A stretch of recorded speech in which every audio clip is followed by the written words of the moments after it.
Welcome to Mind Over Matter, where we feature young Jamaicans who are shooting for the stars. I'm your host, Margaret Boyne. Remember, if you haven't subscribed to the channel as yet, please do and hit that notification bell.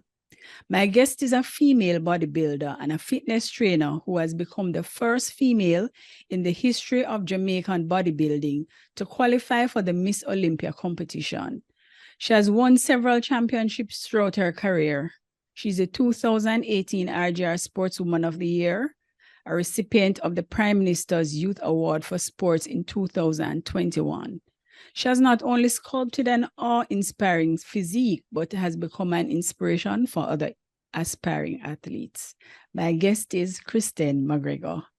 Welcome to Mind Over Matter, Kristen. Hello, thank you for having me.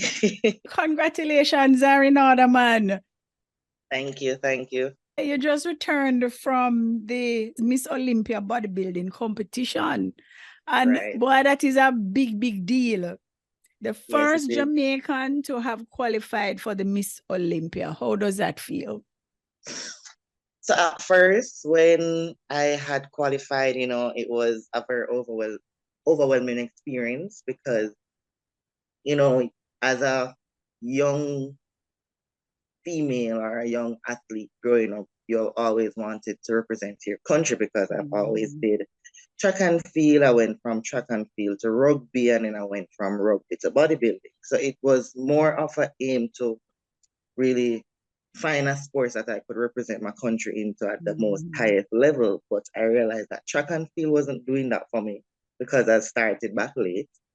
And then rugby was just, it was a one-off. I did national rugby. I did the tournament, but then I was like, this is not gonna work. Introduced to bodybuilding, and then I found that this sport works for me and I work for the sport. So, I stuck to it and I tried my very best to always excel or exceed the last performance I did. And we have now qualified for the Olympia 6 years later after starting the sport. And, when I look back, I'm like, it is really a lot of sacrifice, but I have no regrets because I have now been living the dream that I always wanted, which is to represent my country at the most highest level. But tell me a little about it. Now that you're back, how did you do? So being at the Olympia, I mean, it's a first time experience for me. It's like another show, but in terms of performing, we placed 15, so we call it the top 15, and to me that was an accomplishment because a major. We performed. There was 23 females, and I was placed 15 out of 23 in the world, and that was at my first time. So I mean, not cutting it at the top 10, we could understand, but at the same time, I was satisfied because the goal that we went there with, which was to outdo the last physique for Portugal, we did that, and then on top of that, we also made top 15. So that is also something, to give thanks for. So I'm actually satisfied with my overall year of competition and performance. But then we have to go back to the drawing board and, get some stuff adjusted. So what was the response like? So we spoke to the judges after, and most of the judges for me was conditioning a little tighter. And be a little smaller because I'm taller, but naturally I'm taller than the other girl.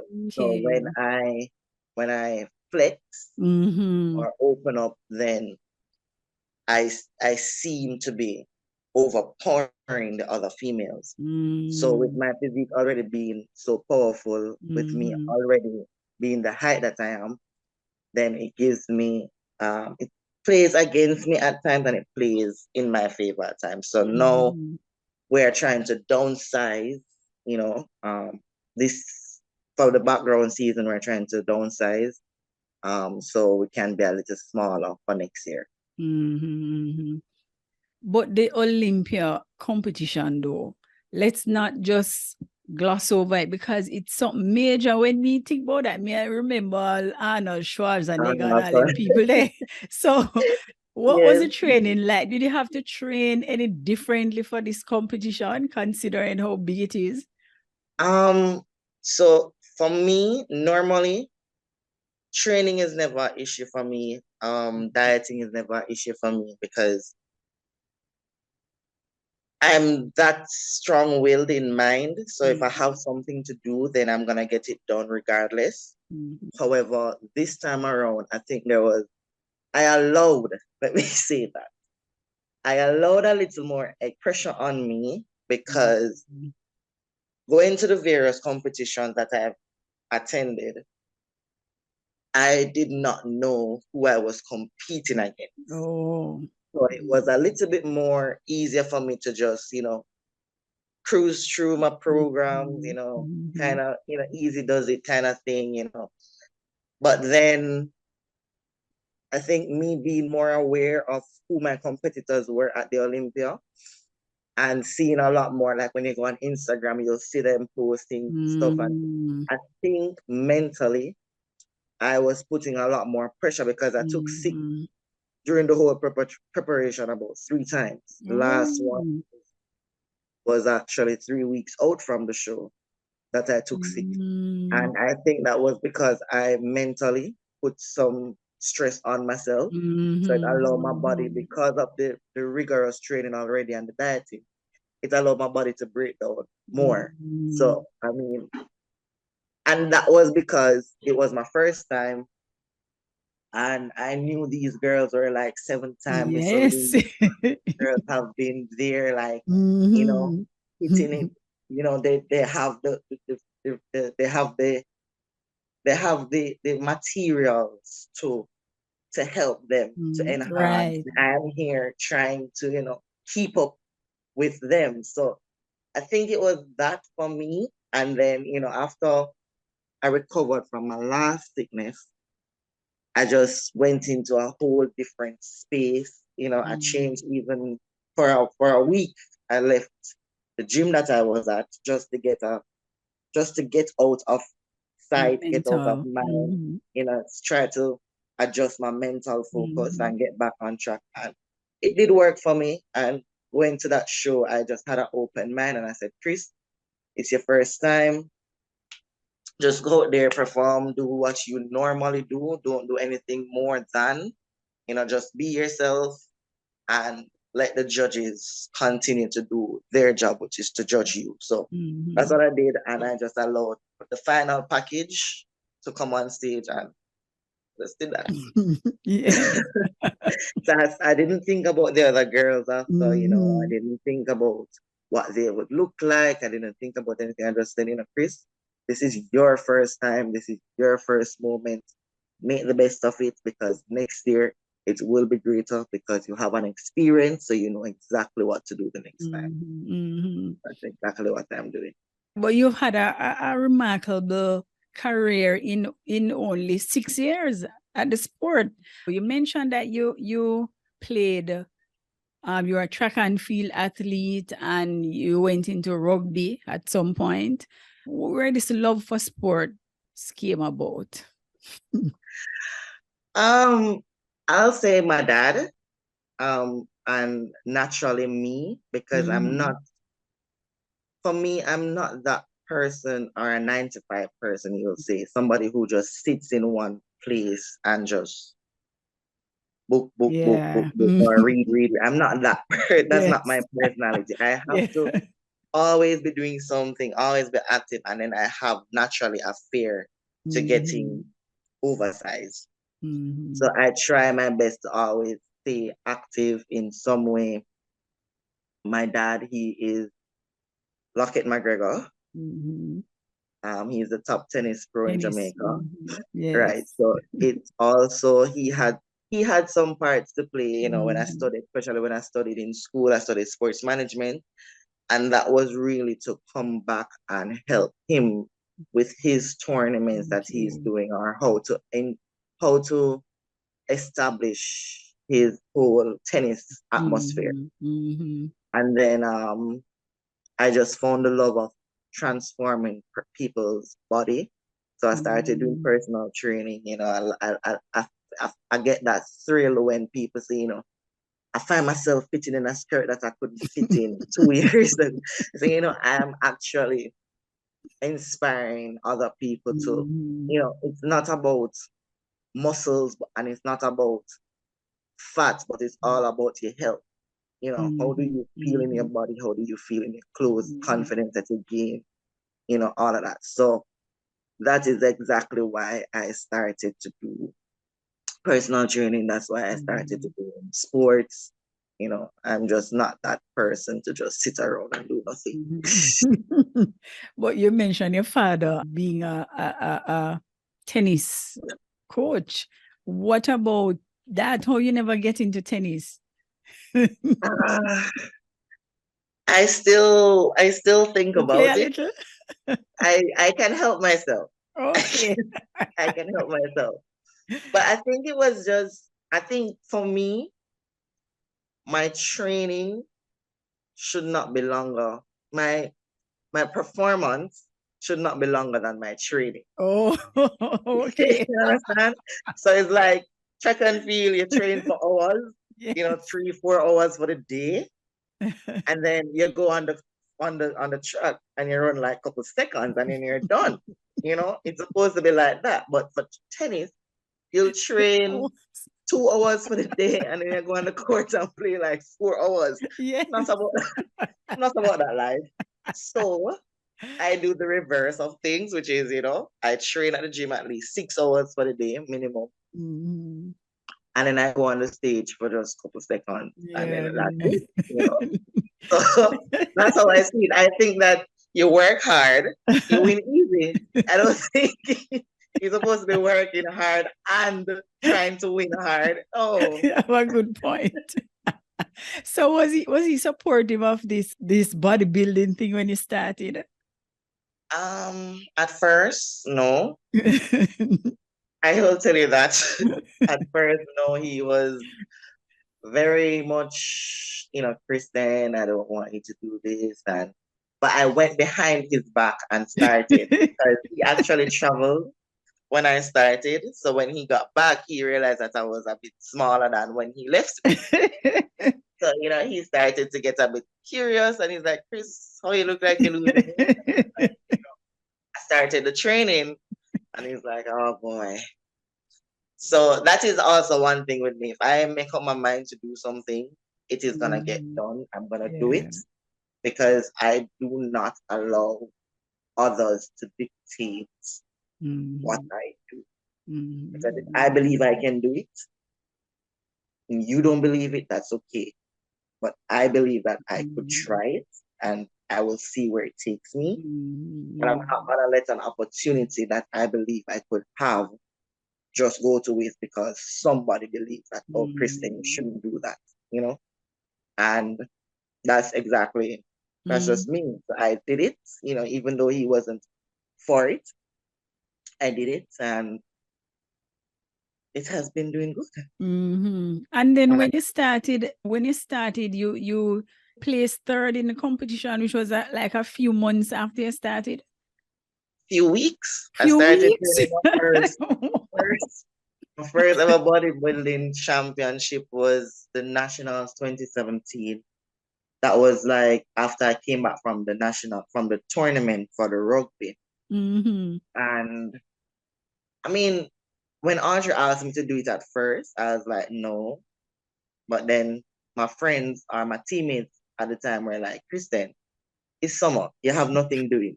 Try it. Right. I was like, so why you don't go try it?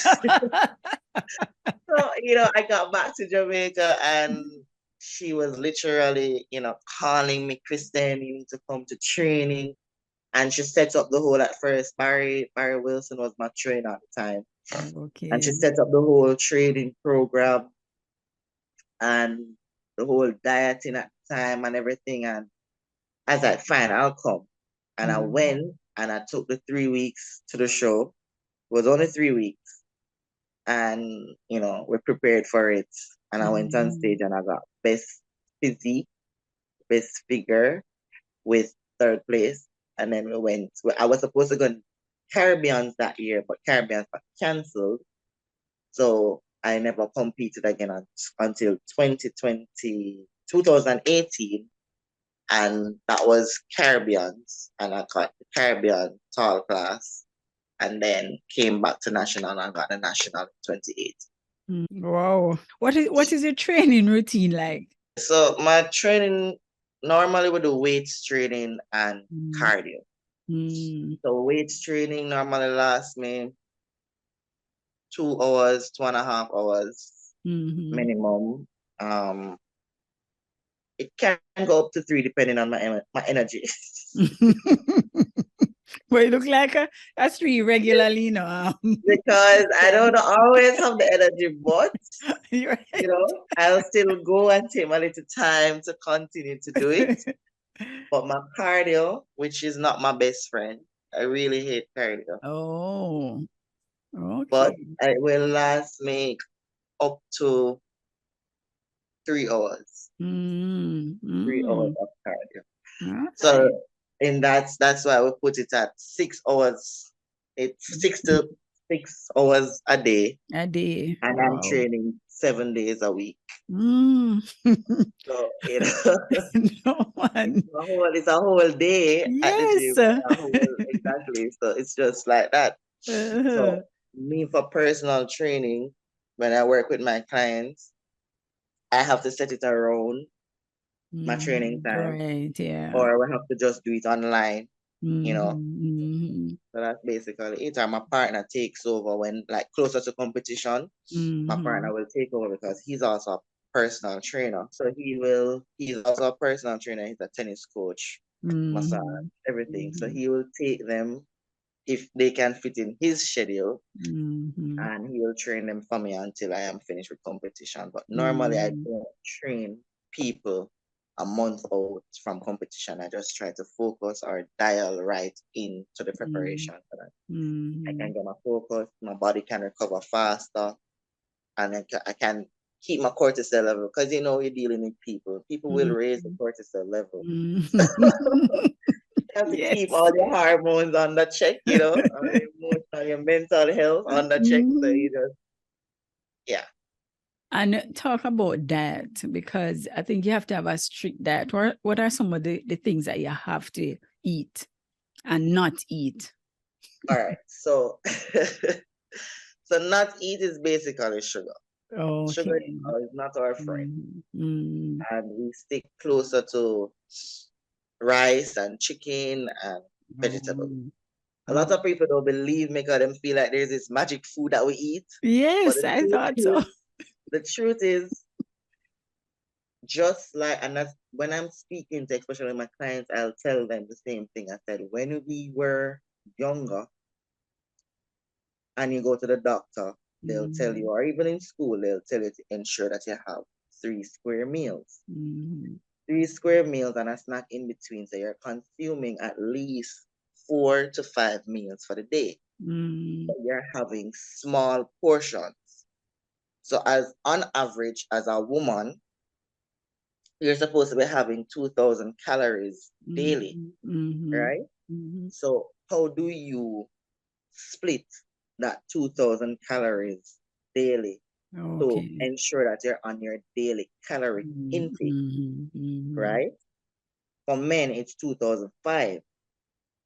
But if you want to be in a deficit, then you reduce your calories by at least 500 calories.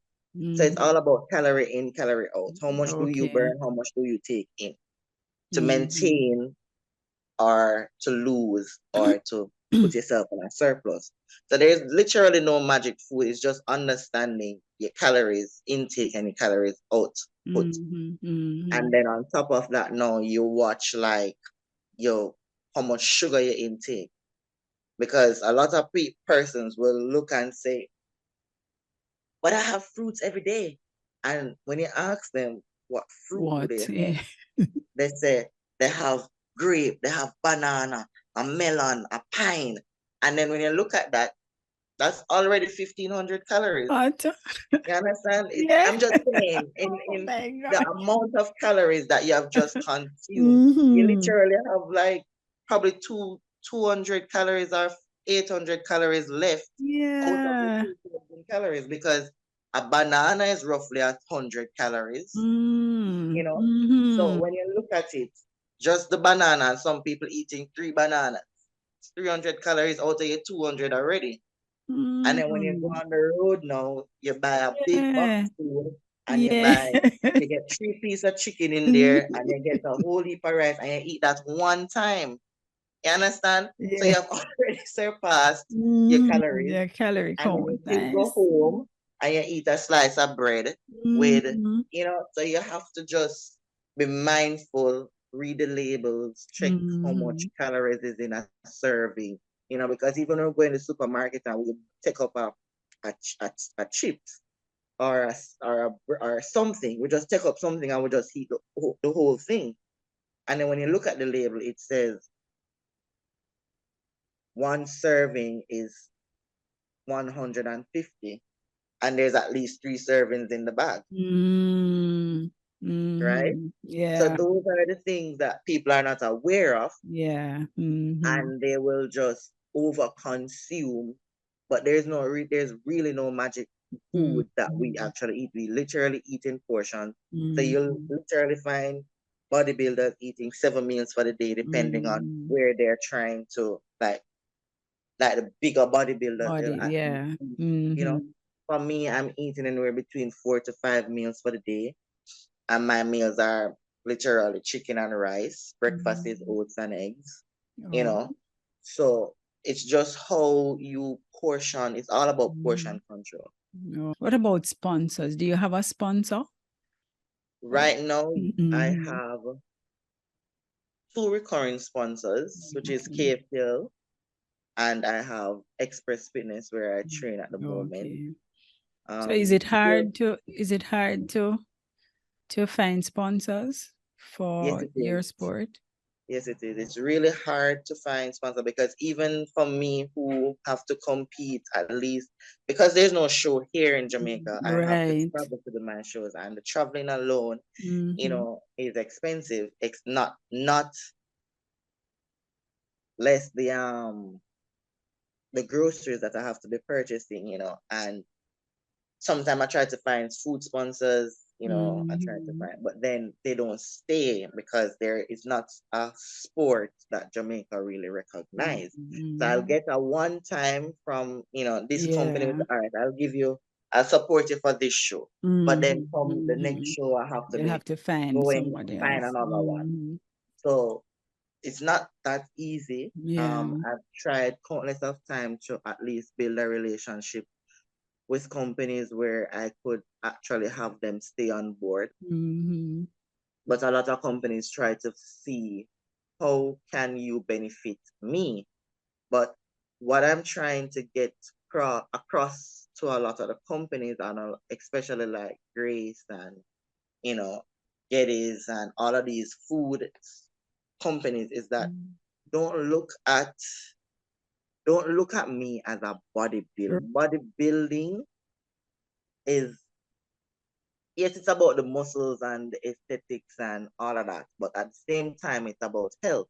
It's about how do you eat, how do you maintain a physique, how do you lose weight, how do you gain weight, how do you. So my thing is, if you have a tin of tuna, if you can only afford tuna at the moment, you can't afford chicken breast, you can't afford salmon, you can't afford beef, but you can afford the tin foods. These companies supply the tin foods. How do your tin food help to make a better Jamaica? You understand? Because I realize now we're going into that system of, oh, we're having Krispy Kremes now in Jamaica, So everybody know this fat, this Yes. Americanized mentality.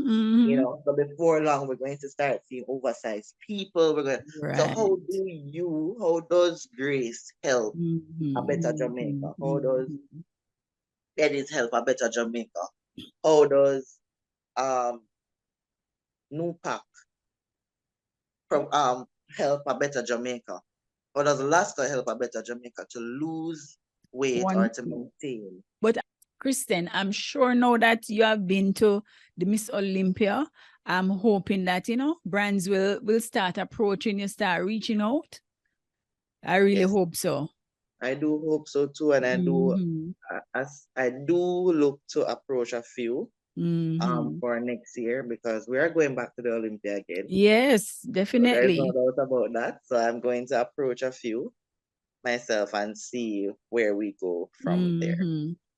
All right, talk a little about the sacrifices that you have made for the sport. Tell me a little about that.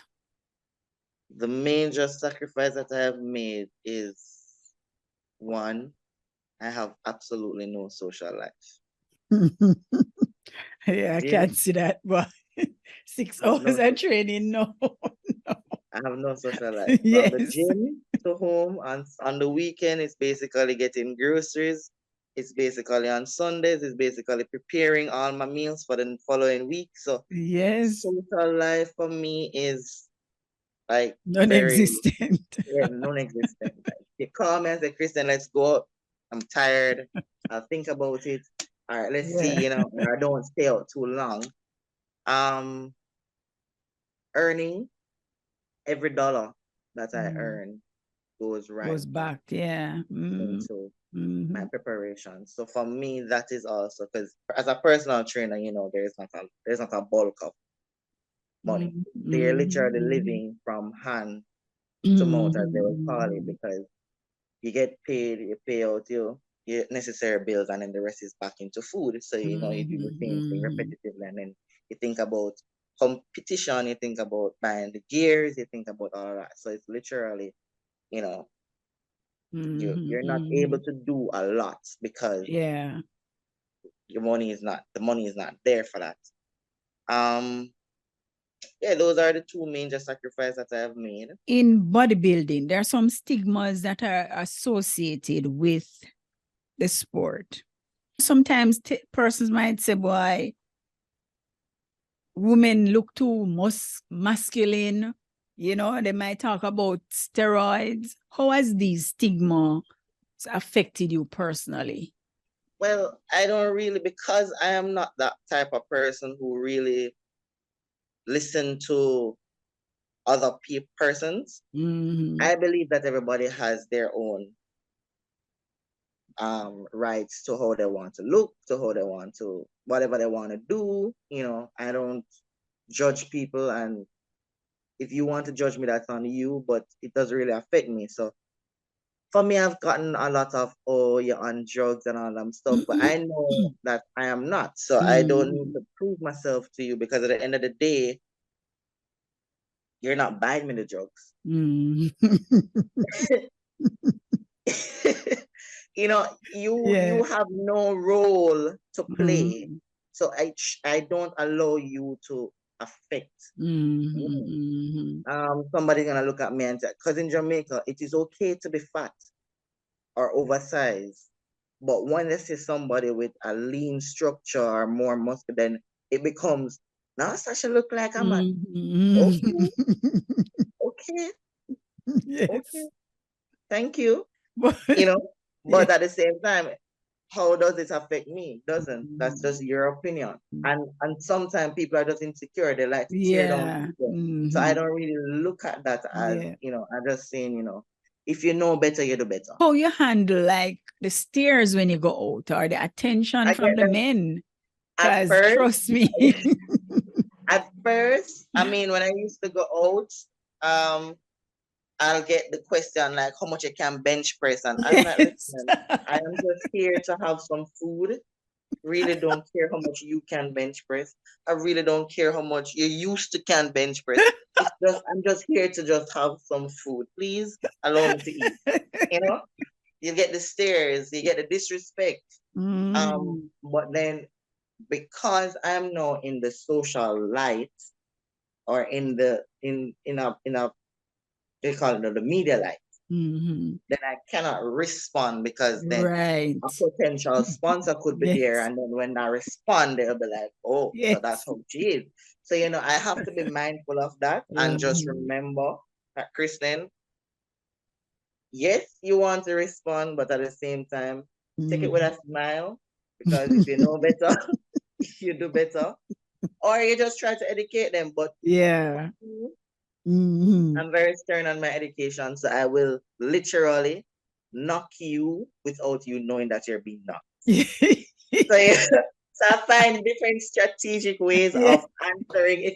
If on that day I'm really not up, I'll find a way to answer you. But normally, I'll just pass it by, because you're gonna look. There's not a lot of people. There's no one in Jamaica that literally looks like me, especially as a female. So I embrace the stairs. Understand that. But some days I'm just not up for it, and I will respond, but I'll respond with, a little bit more softer. Do you think that men though get intimidated when they meet you? Jamaican men, yes. Jamaican men, yes. Yes, they do. Jamaican men, because the first thing they want to know is how much you can bench press. And they realize they didn't even ask how much you can squat. They say how much you can bench press. So they're all about the upper body. Like, so, or how you hand them, your hand them not bigger than mine. And I can clearly see that you're insecure, but sir, you don't need to be insecure, because I'm only doing this as a sport, and it requires this discipline and this look, So please, just take your time. Just continue to go. We don't need to have a conversation. All right. What about the male bodybuilders? Do they support you? Are they supportive? Yes, they do. They are literally, they literally tell me that I inspire them. Okay. Especially going to the Olympia, being the first to do that, and not yet just a female to do that. They do give me the respect. They do give me the congrats. They do give me the push. Kristen, boy, I really respect you, because you have been doing great things. Every year there's something to talk about. There's something to look forward to, and they really appreciate that. Kristen, how you remain motivated, especially when funds are low, you're not getting your sponsors? How you deal with that? Because I am one of those persons who say it's never over till it's over. So there's always one person, because somebody, you always believe that nobody is looking, but somebody is looking. Right? So I just hope and just leave. I put in the work, because it happened to me last year. I was putting in the work over and over and over and over. Last year. Yes, last year. And after my first show last year, I realized that, all right, Kristen, things are not happening in your favor right now. Just take a step back. And I literally didn't finish a whole season like I would normally. But I came back stronger this year, and that was okay for me. We came back winning the qualifiers, and we came back on the Olympia stage. So that was actually, it's not, I didn't look at that as a setback. I look at it as it's a success, a delay to success, So this is my year of success. And last year was just for me to take the time that I had to prepare for this year. So I didn't really focus on the negative part of it where I couldn't get a sponsor. I just looked at the positive to say, Chris, this is just giving you time to get a little more mature muscle. What's next for you? I mean, what's next on the agenda? Well, for me, no, I'm actually going to be here just enjoying some of the Christmas and having some food. You're actually taking a break? Yes, I am taking the break for the rest of the year. However, we go back on track start next year, where we're preparing for shows and stuff. Like right now I'm on a reverse diet, so trying to get back the body, get your body back on normality, all your hormones being balanced back out and stuff like that. So we're just doing a reverse diet. However, we should be back in preparation, full swing for competition next year. Not sure of the shows that I'll be entering yet. I leave that to my coach, but I'm sure by summer, thereabouts, I should be starting competition again. Okay. All right. So thank you to some of your supporters too. We can't end I and would say like that. to thank You know? all and everyone who supported me. I'd like to give thanks to KFTL. I'd like to give thanks to JN Group. I'd like to give thanks to Express Fitness. I'd like to give thanks to Celebrity Hairstylist Pudding, you know, my wig. And I'd like to give thanks to the Express family. You know, they really came out to my fundraiser that I had. Oh. And they really gave a lot of support. So I'd like to give them big thank you for that. Fitness Junkie for supplementations. You know, I'd like to give Sir Chana a big thank you. And, you know, everybody else who, if I did not call your name, my apologies, but I really do appreciate everyone who literally came out and supported me. Striker Lee, thank you very much. You know, thank you very much for that. All right. Everything. Yeah, man, and it was great talking to you, Kristen. And I want to wish you all the best. And I'm sure you'll be back at that Miss Olympia next year. We will. Yes. Jamaica will be there again. Trust me. Jamaica will be there. They will remember my name. They will look out for me also. We'll be there. And thank you again, man, for this interview. Thank you for having me.